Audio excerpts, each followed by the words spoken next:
अस्सलाम वालेकुम dear students, मैं आपका टीचर सरफराज अली।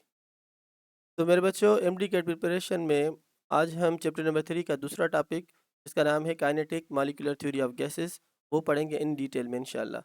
और इस टॉपिक से केमिस्ट्री से रिलेटेड जो भी एमसीक्यू होगा, उम्मीद है कि इन पॉइंट्स से या इस लेक्चर से इंशाल्लाह वो क्लियर हो जाएगा। तो ये एक वेसल है, समझें, एक कंटेनर है जिसके अंदर गैस के मॉलिक्यूल्स यहाँ पर मौजूद हैं। अब देखें हम यहाँ पे, तो ये जो गैस मॉलिक्यूल्स है ये हमें स्ट्रेट मूविंग करते नज़र आ रहे हैं। तो gas molecules move in a straight line, याद करें। अच्छा, अगर ये गैस मॉलिक्यूल्स स्ट्रेट मूव कर रहे हैं तो क्या वो कंटिन्यूसली स्ट्रेट मूव करेंगे? तो जब ये गैस मॉलिक्यूल्स आपस में कोलाइड करेंगे या कोलाइड करेंगे with the walls of container, तो उनकी डायरेक्शन चेंज हो सकती है, वरना फिर भी ये ऐसे स्ट्रेट ही मूव करेंगे, ऐसे वेव्स की तरह। जैसे ये वेव्स होती है ना बच्चों, तो ऐसे वेव्स की तरह ये मूव नहीं करते। हमेशा electrons will move in a straight line. Direction तब चेंज होगी जब वो आपस में कोलाइड करें या कोलाइड करें with the walls of container जिसके अंदर वो गैस मॉलिक्यूल्स पड़े हुए हैं। और शर्त यहाँ पे ये है कि container should be closed one. अच्छा, अब यहाँ पे एक बात यहाँ पे देखें, एक ये गैस मॉलिक्यूल है, दूसरा ये गैस मॉलिक्यूल है। अगर हम डिस्टेंस की बात करें इन गैस मॉलिक्यूल्स के बीच में, तो डिस्टेंस बहुत ज़्यादा है as compare to liquids and as compare to solids. तो हम ये भी कह सकते हैं कि size of a molecule is very much low, बहुत स्मॉल होती है, कम होती है, than the distance among the gas molecules. तो डिस्टेंस बहुत ज़्यादा होता है साइज़ के मुकाबले में किसी भी मॉलिक्यूल के। तो ये जो गैसेस होती हैं इनके बहुत ही टाइनी पार्टिकल्स होते हैं, उन पार्टिकल्स को मोस्टली हम यहाँ पे क्या कहते हैं, मॉलिक्यूल्स। तो ऐसे ही कुछ बहुत इंपॉर्टेंट पॉइंट्स मैंने यहाँ पे 19 to 20 रखे हैं, और एक एक पॉइंट करके मैं आप बच्चों को यहाँ पे एक्सप्लेन करूँगा।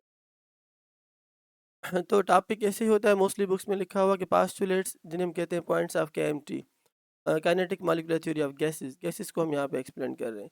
अच्छा, ये माइक्रो लेवल पे है, मतलब मॉलिक्यूलर लेवल पे हम गैसेस को पढ़ेंगे, ठीक है बाबा। तो ब्रिटिश साइंटिस्ट था जेम्स क्लर्क मैक्सवेल, और दूसरा था ऑस्ट्रिया का फिजिस्ट लुडविग बोल्ट्जमैन, जिसने 1873 में हमें kinetic molecular theory of gases के बारे में इंट्रोड्यूस किया था। इसने थ्योरी जो ये जो ना केएमटी थ्योरी, इसका बेसिक हिस्ट्री ये है कि इन दो साइंटिस्ट ने इसका इंट्रोडक्शन दिया था। अच्छा, अब हम इस चैप्टर गैसेस में गैसेस को पढ़ेंगे इन डिटेल में। अब एक बात आप याद कर लें कि गैसेस के भी दो टाइप्स होते हैं। एक वो गैसेस होती हैं जिन्हें हम कहते हैं रियल गैसेस, और दूसरी गैसेस होती हैं आइडियल गैसेस। तो याद करें, ऐसी कोई गैस तो प्रैक्टिकली है ही नहीं जो आइडियल गैस हो। अब हमारी बुक्स के अंदर या नेचर में जो भी गैसेस हैं वो सारी रियल गैसेस बिहेव करती हैं, इनमें से कोई भी गैस आइडियल नहीं है। तो एक बात आप याद करें कि आइडियल गैस एक हाइपोथेटिकल कॉन्सेप्ट है, ऐसी कोई गैस एग्जिस्ट करती ही नहीं एक्सपेरिमेंटली जिस गैस को हम कहें आइडियल गैस। तो no any gas is ideal. बाकी ये जो सारी बातें हैं यहाँ पे एक्सप्लेन की है केएमटी के अंदर, वो सारी आइडियल गैसेस के बारे में है। अब इसके बाद भी इस चैप्टर के अंदर, चैप्टर 3 गैसेस के अंदर जो गैस लॉज हम पढ़ेंगे वो भी सारे आइडियल गैसेस के बारे में हैं। तो अगर ऐसा कोई एमसीक्यू आ जाए, वो आपसे पूछे कि KMT belongs to which type of a gas, real gas या आइडियल गैस, तो आप कहोगे ये जो सारे पॉइंट्स हैं मोस्टली आइडियल गैसेस के लिए बने हुए हैं, ठीक है बाबा। अच्छा, थोड़ा ऐसे समझे कि 100% हमने केएमटी बनाई है फॉर द आइडियल गैसेस, मगर ये कुछ ना कुछ 10-20% रियल गैसेस के ऊपर भी लगती है। तो स्टार्ट करते हैं सबसे फर्स्ट पॉइंट केएमटी की, कि kinetic molecular theory is 100% applied on the ideal gas molecules and partially on the real gas molecules. तो जैसे मैंने आपको वही एक्सप्लेन किया कि हमने केएमटी को मोस्टली लिखा है, राइट किया है फॉर द आइडियल गैसेस। अच्छा, इसकी कुछ पॉइंट ऐसे भी हैं जो रियल गैसेस के ऊपर भी लगती हैं, और कुछ नहीं भी लगती। Point number 2, gases consist of a large number of tiny particles, जिन्हें हम मॉलिक्यूल्स कहते हैं। ये वही पॉइंट थी जैसे मैंने आपको यहाँ पे कहा था, ये जो पार्टिकल्स हैं ना गैसेस के, ये बहुत ज़्यादा होते हैं, साइज़ में बहुत ही कम होते हैं, जबकि इनका डिस्टेंस बहुत ज़्यादा होता है। अगर हम ये कहें कि 1 mole of hydrogen gas is how many number of particles, तो वो एवोगैड्रो नंबर के बराबर होता है, 6.02 इंटू 10^23। अगर हम इस नंबर 6.02 इंटू 10^23 मॉलिक्यूल्स को देखें, तो 1 मोल हाइड्रोजन, फिलहाल जो हम यहाँ पे जिस गैस की बात कर रहे हैं वो हमारे पास है हाइड्रोजन गैस, ये 1 मोल, और 1 mole of hydrogen gas is equal to 2 gram. ठीक है बाबा। तो अगर हम 2 ग्राम ले लें हाइड्रोजन गैस, तो उसके पास नंबर ऑफ ये टाइनी पार्टिकल्स कितने होंगे? तो याद करो मेरे बच्चों, वो एवोगेड्रो नंबर जितने होंगे, मतलब 6.02 इंटू 10⁻23 का मकसद क्या हुआ, पॉइंट अगर हम हटा दें यहाँ से तो 602 के बाद 21 जीरोज लगाओ, तो माना समझो कि 602, ठीक है बाबा, और इसके बाद हम यहाँ पे तकरीबन 21 जीरोज लगाए। आप ऐसे जीरोज लगाते जाओ, अंदाजन कितने जीरोज होने चाहिए, 21 जीरोज। तो this number is a very large number, और मालिक्यूल्स ऐसे समझे कि बहुत ही ज़्यादा होते हैं गैसेस के अंदर, और ये माइक्रो लेवल पे हम स्टडी कर रहे हैं, ठीक है बाबा। तो वही पॉइंट यहाँ पे कि gases consist of a large number of tiny particles, जिन्हें हम मालिक्यूल्स कहते हैं, और ये अंदाजन कितने होते हैं 1 मोल में, एवोगेड्रो नंबर के जितने होते हैं, और उस नंबर को हम क्या कहते हैं, 6.02 इंटू 10⁻20। ये हमने चैप्टर नंबर 1 में अच्छे तरीके से डिटेल में पढ़ा हुआ है। अच्छा, गैस मालिक्यूल्स के कुछ टाइप्स भी होते हैं, कुछ ऐसी गैसेस होती हैं जो मोनोएटॉमिक होती हैं, कुछ डायटॉमिक होती हैं, और कुछ पॉलीएटॉमिक भी होती हैं, मीन्स उनके मालिक्यूल्स बल्कि भी होते हैं और स्मॉल इन साइज भी, या छोटे भी होते हैं मालिक्यूल्स। तो मालिक्यूल्स में भी मोनोएटॉमिक जैसे हीलियम, नियॉन और आर्गन, ये नोबल गैसेज हैं, ये मोनोएटॉमिक फॉर्म में गैसेज हम लिखते हैं, ठीक है बाबा। तो डायटॉमिक भी कुछ गैसेज होती हैं जैसे फ्लोरीन, क्लोरीन, ऑक्सीजन या नाइट्रोजन, और कुछ ऐसी गैसेज होती हैं जो पॉलीएटॉमिक होती हैं जैसे CO2 carbon dioxide, CH4 methane, C4H10 butane. तो ये पॉलीएटॉमिक मीन बल्कि मालिक्यूल्स। तो गैसेज की साइज भी होती है, कुछ गैसेज के मालिक्यूल्स जो होते हैं वो सिंपलर होते हैं और कुछ बल्कि होते हैं। तो जैसे यहाँ पे ब्यूटेन या मीथेन, बल्कि बड़े मालिक्यूल्स होते हैं। Point number 4, molecules of the same gas are identical in mass, shape and size. अगर हम किसी भी गैस के मालिक्यूल्स को देखें तो उनकी साइज़, उनका शेप, और मेरे बच्चों उनका जो मास है ना, वो बिल्कुल सेम रहेगा। ऐसे नहीं होगा कि अगर हम कहें कि ये कंटेनर यहाँ पर, ठीक है, इस कंटेनर में एक मालिक्यूल इस साइज़ का है, दूसरा बड़ा हो गया, गैस अगर सेम है, तो दूसरा स्क्वायर शेप का है, तीसरा ट्रायंगल शेप का है, नहीं। तो याद करें इनका शेप, ठीक है बाबा, या इनकी साइज़ या इनका शेप या इनका जो मास, वो सारा एक जैसे ही होगा जैसे हमने। अच्छा, तो गैस मॉलिक्यूल्स ऐसे नहीं होते, मीन्स इनका साइज़, शेप और मास बिल्कुल आइडेंटिकल होगा। एक गैस के मॉलिक्यूल बिल्कुल एक जैसे होंगे, उनमें कोई भी डिफरेंस नहीं होगा, वो सारे आइडेंटिकल होंगे। अब जैसे अगर हम इस गैस के मॉलिक्यूल्स को देखें तो देखो शेप ऑफ दिस मॉलिक्यूल, ये मॉलिक्यूल, एक गैस हमने इस कंटेनर के अंदर रखी हुई है, तो इसके जो मॉलिक्यूल्स हैं वो सारे एक जैसे आइडेंटिकल है। अगर आप देखें ना, मॉलिक्यूल की साइज़ हो, शेप हो, या इनका जो मास है ना, वो बिल्कुल इक्वल और एक जैसा होगा। तो बात को रिपीट कर रहा हूँ पॉइंट नंबर 4 को, कि molecules of same gas are identical in mass, shape and size, बिल्कुल एक जैसे होते हैं सारे। Now point number 5. There is a large space among the gas molecules which resulting in a continual motion. अब gas molecules इतने बहुत ज़्यादा उनमें डिस्टेंस होता है, तो डिस्टेंस ज़्यादा होने की वजह से गैस मॉलिक्यूल्स के अंदर मेरे बच्चों अट्रैक्टिव फोर्सेस नहीं होते। अच्छा, एक बात मैं आपको बताऊं, जो रियल गैस होती है, रियल गैसेस, उनमें अट्रैक्टिव फोर्सेस कुछ होते हैं मॉलिक्यूल्स के बीच में, मगर ये जो पॉइंट्स हम पढ़ रहे हैं ना, ये आइडल गैस के बारे में। तो याद करो, आइडल गैसेस के अंदर अट्रैक्टिव फोर्सेस होते ही नहीं। उनका सबब यह है कि मॉलिक्यूल्स इतने ज़्यादा दूर होते हैं। तो याद करेंगे, जब हम मॉलिक्यूल्स को करीब लेके आ जाएंगे तो उनमें इंटरमॉलिक्यूलर फोर्सेस हो जाते हैं। अगर हम डिस्टेंस बढ़ाएंगे, मॉलिक्यूल्स दूर चले जाएंगे, तो उनके बीच में जो डिस्टेंस है वो बहुत ज़्यादा होगा, और ये बहुत ज़्यादा डिस्टेंस ही इनकी जो कंटिन्यूस मोशन होती है, मूवमेंट होती है, ये इस मॉलिक्यूल्स को उनको कंटिन्यू करता है। तो होती ही मोशन इस वजह से है क्योंकि gas molecules are very much apart from each other, बहुत दूर होते हैं। अच्छा, gas molecules are in a continuous random motion traveling in a straight line until they collide with each other या with the walls of container। जैसे मैंने आपको पहले बताया यहाँ पे कि जो गैस मॉलिक्यूल से कंटिन्यूसली मूव करते रहते हैं, ठीक है बाबा। अच्छा, मूव करते रहेंगे, स्ट्रेट मूव करते हैं, स्ट्रेट मूव करते हैं, ये वेवी मूवमेंट इनकी नहीं होती, जो मैंने आपको पहले एक्सप्लेन की। अच्छा सर, तो क्या इनकी डायरेक्शन चेंज होगी? हाँ बिल्कुल। जब ये गैस मॉलिक्यूल्स आपस में कोलाइड करेंगे, gas molecule with the molecule, या ये मॉलिक्यूल मूव करता हुआ यहाँ पे, जैसे जैसे यहाँ पे ये येलो डार्ट है, तो येलो डार्ट क्या, कौन सा कोलिन बता रहा है? तो येलो डार्ट हमें ये बता रहा है कि one gas molecule collide with the wall of container, इसकी डायरेक्शन चेंज होगी, मगर फिर भी ये स्ट्रेट लाइन में ही मूव करेगा। इसकी जो है ना, वो मूवमेंट का जो टाइप है, वो नेचर है, वो चेंज नहीं होगी, डायरेक्शन चेंज होगी। आफ्टर द कोलियन आपस में कोलाइड करें, टकराएं, या टकराएं with the wall of container. तो बच्चों point number 7, the distance among the molecules is much greater than the size of the molecule. ये वही सेम पॉइंट थी, पॉइंट नंबर 1 जो मैंने आपको एक्सप्लेन की थी, कि अगर हम साइज ऑफ द मालिक्यूल देखें तो बच्चे देखो इसकी साइज़ बहुत कम है, जबकि अगर हम डिस्टेंस की बात करें तो इन दो मालिक्यूल्स के बीच में मेरे बच्चों डिस्टेंस देखो, ये इतना बहुत ज़्यादा डिस्टेंस है, जबकि मालिक्यूल साइज है इतनी। तो size of molecule is very much small than the distance among the molecules या बिटवीन द मालिक्यूल्स। तो दो मालिक्यूल्स के बीच में डिस्टेंस बहुत ज़्यादा होता है as compare to the size of individual molecule. ये थी पॉइंट नंबर 7। तो रिपीट कर रहा हूँ कि the distance among the molecules is much greater than the size of a molecule. मैं कोशिश कर रहा हूँ कि केएमटी को डिटेल में जो जो इसकी पॉइंट से बिल्कुल बारीकी से मैं आप बच्चों को एक्सप्लेन करूँ, ताकि जब एंट्री टेस्ट में कोई भी एमसीक्यू आ जाए तो इंशाल्लाह या बोर्ड एग्जाम में आप बच्चों से वो मिस ना हो। पॉइंट नंबर 8, जैसे मैंने आपको कहा कि KMT is 100% for ideal gases. तो for an ideal gas the actual volume of ideal gas molecule is negligible. याद करें। अच्छा, दो पॉइंट है मैं आपको बता रहा हूँ कि आइडियल गैस की दो बड़ी पॉइंट्स ये होती हैं कि उनके मॉलिक्यूल के बीच में नो अट्रैक्टिव या रिपल्शन फोर्स होता है और उनका वॉल्यूम क्या होता है, नेग्लिजिबल या ना होने के बराबर। Then the volume of a gas inside the container. अच्छा याद करो, जो गैस मॉलिक्यूल है वो बहुत ही छोटा होता है साइज में as compare to the total volume of the gas molecule. क्योंकि अब देखो, जब कंटेनर है पूरा, अगर हम इस कंटेनर को देखें तो the inside volume, inside available volume, जितना भी अंदर अवेलेबल वॉल्यूम होगा उस वॉल्यूम के अंदर पूरी गैस जो है ना वो ऑक्यूपाई हो जाएगी, फैल जाएगी, स्प्रेड हो जाएगी। क्योंकि गैसेस का कोई अपना फिक्स्ड वॉल्यूम तो होता ही नहीं।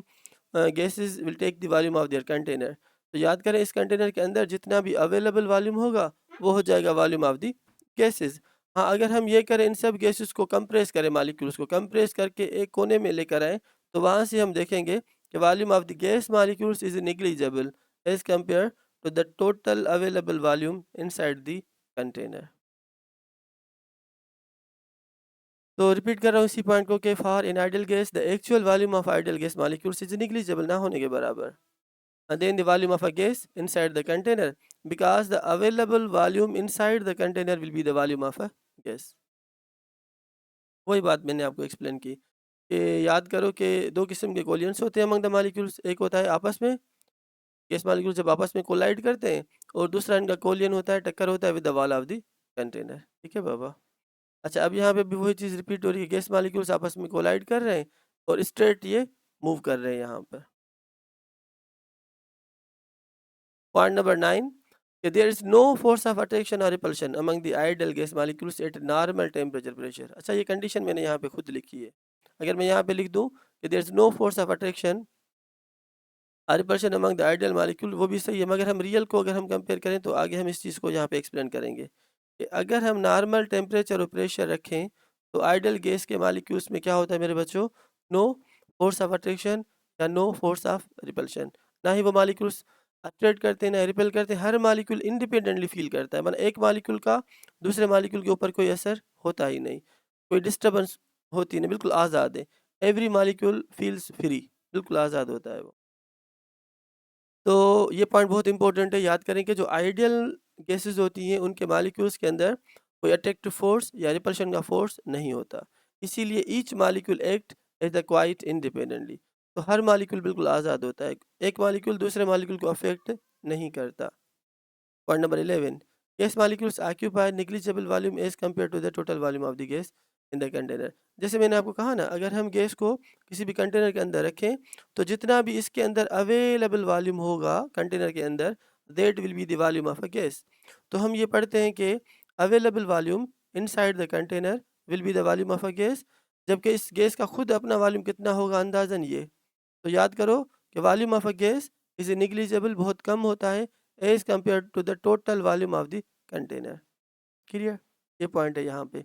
The gas molecules occupy negligible volume as compared to the total volume of the gas filled in the container। हाँ, अगर हम इन मॉलिक्यूल्स को फ्री कर दें, इनके ऊपर जो प्रेशर लगाया है, कंप्रेशन किया है, वो हम हटा दें, फ्री कर दें मॉलिक्यूल्स को, तो ये मॉलिक्यूल बिल्कुल इस तरह हो जाएंगे। ठीक है, एक्सपेंड हो जाएंगी। तभी तो हम कहते हैं कि gases do not have a fixed volume या definite volume, they will occupy the available volume inside the container. जितना भी होगा वो वॉल्यूम हो जाएगा उस गैस का। Point number 12, the force of attraction among the gas molecules creates when temperature decreases and pressure increases। अच्छा देखो यहाँ पे, अगर हम इन गैस मॉलिक्यूल्स का प्रेशर बढ़ा दें, प्रेशर बढ़ाएंगे तो क्या होगा, मॉलिक्यूल करीब आ जाएंगे। जब मालिक्यूल करीब आ जाएंगे तो फोर्स ऑफ अट्रैक्शन या रिपल्शन वो बढ़ जाएगा। ठीक है बाबा। हाँ, अगर हम टेम्परेचर भी कम कर दें, टेम्परेचर कम करने का मकसद क्या होता है, आप इन्हें कूल करें। जब हम कूल करेंगे तो गैस मालिक्यूल्स और करीब आ जाएंगे, कॉन्ट्रैक्ट हो जाएंगे। तो जब और करीब आ जाएंगे तो इनके अंदर जो पहले अट्रैक्टिव फोर्सेस या फोर्सेस ऑफ रिपल्शन नहीं था वो कुछ क्रिएट हो जाएगा। अच्छा, तो आइडियल गैस नहीं रहेगी, वो बिहेव करेगी लाइक एन आइडियल गैस। तो याद करें कि जो वो रियल गैस बन जाएगी। क्लियर बाबा। तो अगर किसी गैस मालिक्यूल्स के अंदर हम खुद ऐसी कंडीशंस रख के अट्रैक्टिव फोर्सेस प्रोड्यूस कर रहे हैं तो वो आइडियल गैस नहीं होगी, फिर वो बन जाएगी रियल गैस। तो the forces of attraction among the gas molecules creates when temperature decreases, मन हम कूल करें या प्रेशर इज इंक्रीज्ड तो मॉलिक्यूल करीब आ जाएंगे। अच्छा, जब मॉलिक्यूल्स करीब आएंगे तो अट्रैक्टिव फोर्सेस प्रोड्यूस हो जाएंगे, जनरेट हो जाएंगे। अगर मॉलिक्यूल्स दूर चले जाते हैं बाय हीटिंग, टेम्परेचर बढ़ाने से, तो जो भी थोड़े अट्रैक्टिव फोर्सेस या रिपल्शन के वो भी और वीक या कम हो जाएंगे। Point number 3। अच्छा, ये जो गैस मॉलिक्यूल जब आपस में कोलाइड करते हैं ना मेरे बच्चों, तो ये कंटिन्यूसली कोलाइड करते रहते हैं। इनकी वेलोसिटी, इनकी काइनेटिक एनर्जी जो है ना वो कम नहीं होगी, क्योंकि ये जो गैस मॉलिक्यूल जब कोलाइड करते हैं आपस में with the walls of container, तो इनका जो कोलिजन होता है वो परफेक्टली इलास्टिक होता है, जिसमें no loss of kinetic energy या नो लॉस ऑफ मोमेंटम हो जाता है।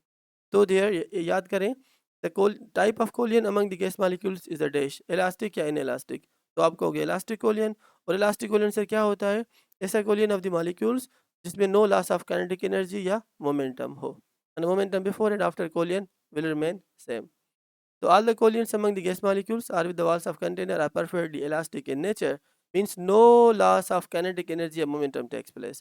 So the molecules are perfect hard spheres. ऐसे hard है कि जब कोलाइड करते हैं तो वो एनर्जी लॉस या गेन नहीं करते। Point number 14।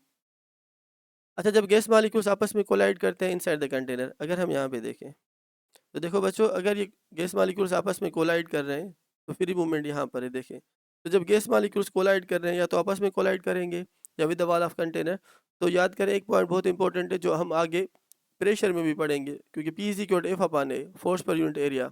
तो जब गैस मॉलिक्यूल्स फोर्स लगाते हैं certain area inside the container तो प्रेशर प्रोड्यूस हो जाता है। तो इस कंटेनर के अंदर प्रेशर कहाँ से आता है, किस तरीके से आता है, वो मैं आपको बता रहा हूँ। A pressure inside the container is produced due to the collision of the gas molecules with the walls of container. तो जब गैस मॉलिक्यूल्स आपस में नहीं, with the wall of the container, तो याद करो जब गैस के मॉलिक्यूल्स इस कंटेनर की दीवार के साथ कोलाइड करेंगे तो कोलियन करने से जो फोर्स लगता है गैस मॉलिक्यूल्स का upon a certain area inside the container, जिसे हम क्या कहते हैं मेरे बच्चों, प्रेशर, क्योंकि P is equal to F upon A, force exerted by the gas molecules inside a certain area of the container, तो क्या हो जाता है, फाइनली हमें प्रेशर मिल जाता है इनसाइड द कंटेनर। तो ये थी पॉइंट नंबर आई थिंक 14। तो मेरे बच्चों, gas pressure is produced inside the container when gas molecules collide with the walls of container, आपस में नहीं। ये बाबा। Point number 15। All gases have same average kinetic energy at a given temperature. अब कोई भी गैस कंटेनर में रखो, उन सब की जो काइनेटिक एनर्जी होगी ना मॉलिक्यूल्स की वो बिल्कुल सेम होगी। हम अगर ये होता, अच्छा यहाँ पे कंडीशन ये है कि temperature pressure will remain same. अगर हम टेम्परेचर प्रेशर को चेंज करेंगे तो जो एवरेज काइनेटिक एनर्जी ना बच्चे वो चेंज हो जाएगी, क्योंकि हमें पता है कि average kinetic energy of the molecules is directly proportional to the absolute temperature. अगर हम टेम्परेचर बढ़ाते हैं तो गैसेस मॉलिक्यूल्स की जो एवरेज काइनेटिक एनर्जी है ना वो बढ़ जाती है। अगर हम टेम्परेचर कम करते हैं तो average kinetic energy of the molecules वो कम हो जाएगी। ठीक है बाबा। पॉइंट नंबर 15 के बाद ये हो गए 16। तो the molecules have kinetic energy due to the random movement, but the average kinetic energy of these molecules differs with the temperature. क्योंकि हम टेम्परेचर बढ़ाएंगे तो कम होगी, बढ़ जाएगी, टेम्परेचर बढ़ाने से काइनेटिक एनर्जी बढ़ जाती है। तो एक पॉइंट मैं यहाँ पे लिख रहा हूँ कि temperature is directly proportional to average kinetic energy of the molecule. तो टेम्परेचर बढ़ाने से मॉलिक्यूल्स की एवरेज काइनेटिक एनर्जी बढ़ जाती है, but the average kinetic energy of these molecules differ with the temperature. The average kinetic energy of gas molecules depends only upon the absolute temperature but not on the nature of the gas. आप gas कोई भी रखो, temperature का effect same ही होगा हर gas के ऊपर। तो kinetic energy of the molecules या average kinetic energy of the molecules is independent to the nature of the gas, but it totally depends upon absolute temperature या supply temperature. When absolute temperature increases, the average kinetic energy of the gas molecules increases. ये relationship मैंने यहाँ पे लिखा हुआ है. This is a direct relationship. Now point number 18. Gases have normally low density than the liquids and solids. अच्छा sir density क्या होती है? जिसे हम कहते हैं ना density is the closeness of the molecules. Density को हम क्या कहते हैं? Closeness of the molecules. थोड़ा मैं आपको यहाँ पे बता रहा हूँ. Density D. ठीक बाबा. एक्चुअली डेंसिटी का फार्मूला होता है D is equal to M upon V. जिसका वॉल्यूम ज़्यादा होगा उसकी डेंसिटी क्या होगी? कम होगी. तो याद करो अगर हम यहाँ पे मॉलिक्यूल्स रख रहे हैं तो अवेलेबल वॉल्यूम सॉलिड्स में क्या होता है? बहुत ही कम. तो इसीलिए क्या होगा? वॉल्यूम ज़्यादा होने से डेंसिटी बहुत कम हो जाती है. तो एक पॉइंट बहुत इंपॉर्टेंट है कि सॉलिड की डेंसिटी ज़्यादा होती है एज़ कम्पेयर टू लिक्विड, और लिक्विड्स की डेंसिटी ज़्यादा होती है एज़ कम्पेयर टू गैस. यहाँ पे एक्सेप्ट पानी का है. Ice has a low density as compare to water. ये एक स्पेशल एक्सेप्ट केस है. और नॉर्मली अगर हम थ्री स्टेट्स ऑफ मैटर को कंपेयर करें तो जो डेंसिटी होती है ना मेरे बच्चों, वो सबसे ज़्यादा किसकी होती है? सॉलिड्स की. दूसरे नंबर पे लिक्विड्स और तीसरे नंबर पे गैसेस की. अच्छा डेंसिटी को मैं यहाँ पे क्या कहता हूँ? Closeness of the molecules. Closeness of molecules. तो जिस स्टेट के मॉलिक्यूल्स मेरे बच्चों जिस स्टेट के मॉलिक्यूल्स क्या होंगे? क्लोज होंगे, तो उनकी जो है ना वो डेंसिटी वो भी क्या होगी? ज़्यादा. माने क्लोजनेस ज़्यादा, डेंसिटी ज़्यादा. तो हमें पता है कि सॉलिड के जो मॉलिक्यूल्स होते हैं वो वेरी मच क्लोज होते हैं, टाइटली पैक होते हैं. इसीलिए सॉलिड्स या metals have high density as compare to liquids, and liquids have mostly high density as compare to gases. वही पॉइंट मैंने यहाँ पे लिखी. This point is also very much important. हम यहाँ पे थ्री स्टेट्स ऑफ मैटर को कंपेयर कर रहे हैं on the basis of their density, the value of density. तो याद करो डेंसिटी जितने मॉलिक्यूल दूर जैसे गैसेस उसकी डेंसिटी उतनी ही कम होती है. तो gases have normally low densities than liquids and solids. ये भी याद करने हो सकता है कि एंट्री टेस्ट में आ जाए एमसीक्यू. नंबर 19. अब जैसे मैंने कहा ना कि कंटेनर के अंदर जो अवेलेबल वॉल्यूम होगा वो गैस का होगा, जो फ्री वॉल्यूम होगा वो ही गैस का होगा. अगर मैं यहाँ पे एक चीज़ लिखूँ, एक ये कंटेनर है, इस कंटेनर में यहाँ पे सॉलिड रख रहा हूँ. ठीक है बाबा, सॉलिड यहाँ पे आ गया और ये कंटेनर सपोज अब मैंने इसको क्लोज कर दिया. अब याद करें ये वो वॉल्यूम है, किसका है वॉल्यूम? ये वॉल्यूम ऑक्यूपाई कर दिया है सॉलिड ने. तो this is the volume occupied by the solid. मगर ये जो है ना this is called available volume. Available volume. अब जो अवेलेबल वॉल्यूम है अगर हम इसके अंदर गैस रखेंगे तो ये अवेलेबल वॉल्यूम क्या हो जाएगा? गैस का वॉल्यूम. अब इस कंडीशन में हम ये नहीं कहेंगे the volume of the container will be the volume of a gas. नहीं, वो गलत हो जाएगा क्योंकि सॉलिड ने कुछ वॉल्यूम ले लिया. अब जो बच गया volume that will be the volume of a gas. अगर मैं कहूँ टोटल वॉल्यूम है 20, अगर मैं कहूँ टोटल वॉल्यूम है 20, 20 में से सॉलिड ने कितना ले लिया? 2 सेंटीमीटर क्यूब. टोटल वॉल्यूम कितना है? 20 सेंटीमीटर क्यूब. तो 2 सेंटीमीटर क्यूब सॉलिड ने वॉल्यूम ऑक्यूपाई कर दिया. अब 20 में से 2 तो चला गया, बाकी कितना बच गया? 18 सेंटीमीटर क्यूब. तो 18 सेंटीमीटर क्यूब ये क्या है मेरे बच्चों? This is the available volume inside the close container. अच्छा जब गैस आएगी इसके अंदर तो गैस भी पूरे इस अवेलेबल वॉल्यूम में स्प्रेड हो जाएगी, तो वो क्या हो जाएगा? Gas volume. तो याद करें इस कंडीशन में हम ये नहीं कहेंगे कि total volume of the container will be the volume of a gas. हम कहेंगे available volume inside the close container, inside the close container will be the volume of a gas. ये भी एक न्यू पॉइंट है, आप इसको समझ लें. Point number 19. The available volume inside the container will be the volume of a gas filled inside the container. अगर हमने लिक्विड या सॉलिड या और कोई चीज़ रखी हुई है उसके अंदर तो मोस्टली यही होता है कि available volume inside the container will be the volume of a gas. अगर सारा अवेलेबल है वही गैस का, अगर कोई और मैटर आ जाता है तो उसका वॉल्यूम को छोड़ के जो बच जाएगा volume that will be the volume of a gas. तो देखो ये क्या है, अब यहाँ पे कोई चीज़ और है नहीं ना, तो हम कहेंगे क्या? अवेलेबल वॉल्यूम भी उतना ही है जितना total volume of the container है. तो यहाँ पे टोटल वॉल्यूम इज 20, वही अवेलेबल वॉल्यूम हो जाएगा गैस का. अच्छा यहाँ पे भी टोटल वॉल्यूम है सपोज 20, तो 2 सेंटीमीटर क्यूब सॉलिड ने ले लिया, बाकी जो बच गया that will be the volume of a gas. तो ये गैस का वॉल्यूम है और ये सॉलिड का वॉल्यूम है, जबकि पूरा यहाँ पे ये गैस का वॉल्यूम है. उम्मीद है कि बात अब बच्चों को समझ में आ रही है. अच्छा लास्ट पॉइंट ये है कि जब गैस मॉलिक्यूल्स आपस में कोलाइड करते हैं ना मेरे बच्चों, किसी भी क्लोज कंटेनर के अंदर एक ये मालिक्यूल है, दूसरा ये मालिक्यूल है, तो इनके बीच में एक डिस्टेंस होता है, ठीक है बाबा? उसे हम क्या कहते हैं मेरे बच्चों? उसे हम कहते हैं फ्री पाथ। अच्छा, इससे ये मॉलिक्यूल कोलाइड करते जाएँगे, कोलाइड करते जाएँगे, कोलाइड करते जाएँगे। तो अब जितना एवरेज, एक ये डिस्टेंस, दूसरा ये डिस्टेंस, तीसरा ये, तो तीनों डिस्टेंस को जमा करके डिवाइड करेंगे 3 कोलियंस से, तो हमें क्या मिल जाएगा मेरे बच्चों? हमें मिल जाएगा मीन फ्री पाथ। ये भी एक नया पॉइंट है, एमसीक्यू के लिहाज से इम्पोर्टेंट पॉइंट है, तो मैं कह रहा हूँ कि ये भी आप बच्चों के साथ डिस्कस हो जाए। The average distance a molecule travels between the all collisions is called mean free path. Mean free path decreases as pressure increase. ये क्यों होता है? जब प्रेशर बढ़ता है तो मॉलिक्यूल करीब आ जाएंगे, अट्रैक्टिव फोर्सेस बढ़ जाएंगे, तो उनकी मूवमेंट पे असर आएगा, तो ज़्यादा कोलियंस उसके कम हो जाएंगे। ये बाबा, तो देखो यहाँ से मॉलिक्यूल शुरू हुआ, एक कोलियन यहाँ पे, दूसरा यहाँ पे, तीसरा यहाँ पे, चौथा, पांचवा, छठा और सातवां, तो उसने 7 कोलियंस किए। ये डिस्टेंस, ये सारे डिस्टेंस यहाँ पे सम अप करो, ठीक है बाबा, ऐड कर दो यहाँ पे। नंबर ऑफ कोलियंस इज 7, तो डिस्टेंस को डिवाइड करो 7 से, जो बच जाएगा वो क्या होगा? वो हो जाएगा मेरे बच्चों मीन फ्री पाथ। ये टोटल कोलियंस में जितना डिस्टेंस कवर किया है divided by number of the collisions, तो उस टॉपिक को, टर्म को हम यहाँ पे क्या कहते हैं? Mean free path. हाँ, एक कोलियन के अंदर जो डिस्टेंस है, उस डिस्टेंस को हम क्या कहते हैं मेरे बच्चों? Just simply free path. तो इन दो कोलियन के बीच में जो डिस्टेंस है वो क्या कहलाता है? Free path. अगर इन दो कोलियन के बीच में जो डिस्टेंस है इसे हम क्या कहते हैं? Free path. टोटल डिस्टेंस की बात हो जाए ना, तो उसे हम क्या कहते हैं मेरे बच्चों? Mean free path. तो अगर आप बच्चों को बात समझ में आ रही है तो काइंडली लाइक करें, सब्सक्राइब करें और शेयर करें यूट्यूब चैनल से सरफराज विजन को, ताकि और जो स्टूडेंट्स हैं जो इस एमडी केट की तैयारी कर रहे हैं या ई केट की तैयारी कर रहे हैं या जिनको केमिस्ट्री डिफ़िकल्ट लग रही है, तो उन सब बच्चों का फ़ायदा हो जाए। थैंक यू बाबा। अल्लाह हाफिज़।